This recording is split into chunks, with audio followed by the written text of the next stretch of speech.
Hello again, this is the Black Spot. Howdy, y'all. Friends and enemies, thank you for listening and viewing.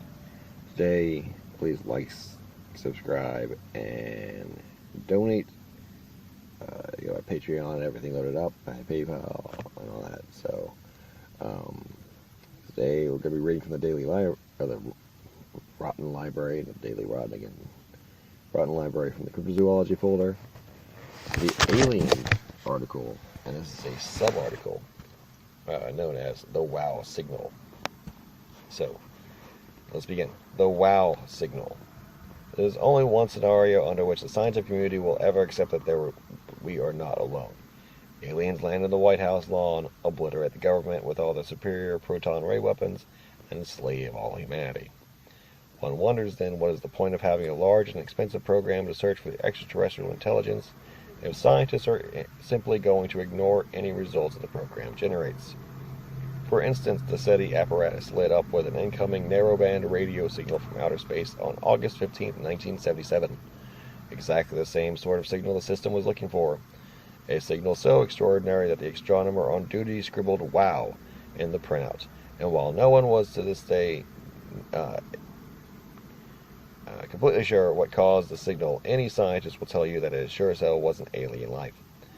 Of course, there is some ground for skepticism. The signal did not offer a blueprint for clean, efficient solar power, nor did it contain a cure for cancer, nor did it read to serve mankind.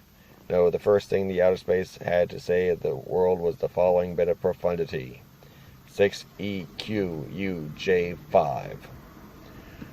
Okay, that wasn't exactly the content of the message. It's actually a transcription of a signal intensity over about 60 seconds. But that little string of characters is what prompted astronomer Jerry Ehman to write the famous "wow" on a hard copy of the signal. The SETI project consists of battery radio antenna pointed toward outer space and listening for any sign of life out there. Whether reruns of I Love Alien Lucy or Alien Star Trek, late night Alien Cinemax, or notice that the planet has been rescheduled for demolition. The problem, of course, is that aliens are not likely to speak English or send messages in conformant AS2 code. Therefore, SETI just listens to anything that sounds unnatural or out of the ordinary. Whenever something like that actually happens to pop up, SETI immediately clears the results of radio band interference from passing helicopters, terrorism, or sunspots. Then everything goes home safe in the knowledge that there are no aliens. This costs billions of dollars per year, which shockingly is not underwritten by taxpayers.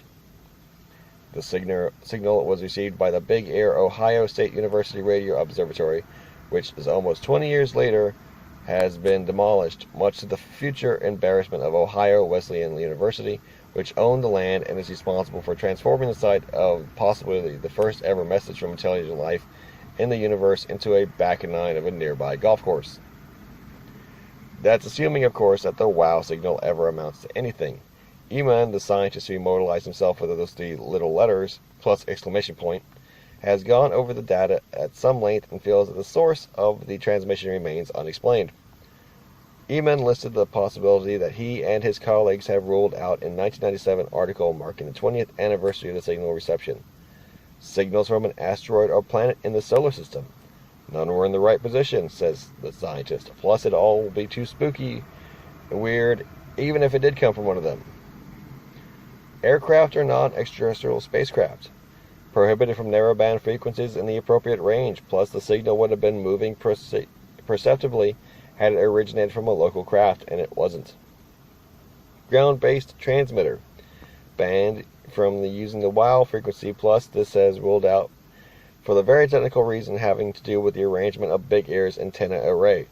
Eamon concedes that a land-based signal could have bounced off a piece of space debris. However, the possibility is, statistically speaking, roughly on par to a bank shot off a pool table accidentally knocking an 8-ball into orbit only to have it land on the middle of the array.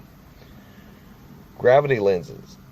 A gravity lens is produced when very heavy objects far off from the cosmos warp the space around them so exorbitantly that it produces the same effect as a magnifying glass. For pretty much the same reason, a magnifying glass works. While this is possible, it doesn't actually explain the signal. It just means it came from further away. Twinkling radio waves. Like stars, radio waves sometimes twinkle because of the atmospheric interference. As with the gravity lens, this could be true, but it explains very little.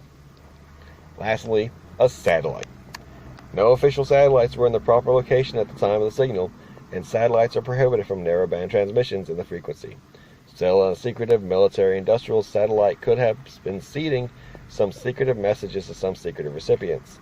We note that George W. Bush met his wife Laura in August of 1977, but we are certainly not suggesting that Laura Bush is some sort of Soviet-era sleeper agent programmed to become a ticking time bomb when stimulated by a satellite radio signal produced by technology now in the hands of Al-Qaeda. So please, people, don't walk away from this article with that impression. Eamon believes that the signal may very well have been originated from extraterrestrials. Of course, if you had received the signal, you would want to believe that too. Other scientists have considerably more skeptical view of the WOW signal. For example, in 2005, Dan Whitmer, a researcher who himself would like to be listed in history books, told New Scientist magazine, "We've seen many signals like this, and these sorts of signals have always turned out to be interference. Of course, the fact that other signals have turned out to be a result of interference is not the same thing as saying you have evidence that the WOW signal was a result of interference." Despite all this scientific jibber-jabber, no one seems to want to talk about the elephant in the room. At the very moment the WOW signal was received by the Big Air, another historic event with tremendous interstellar ramifications was taking place just a few hundred miles to the south. Elvis Presley was sitting in a dentist chair being treated for a toothache. Presley returned home from his appointment and died the following morning. Obviously, WOW signal was received by the King's Fillings, no doubt calling him to the mountaintop where he would hitch a ride to the stars, perhaps to meet his higher density, as a quaint zoo exhibit performing 3 times nightly in a casino on Beetlejuice 5.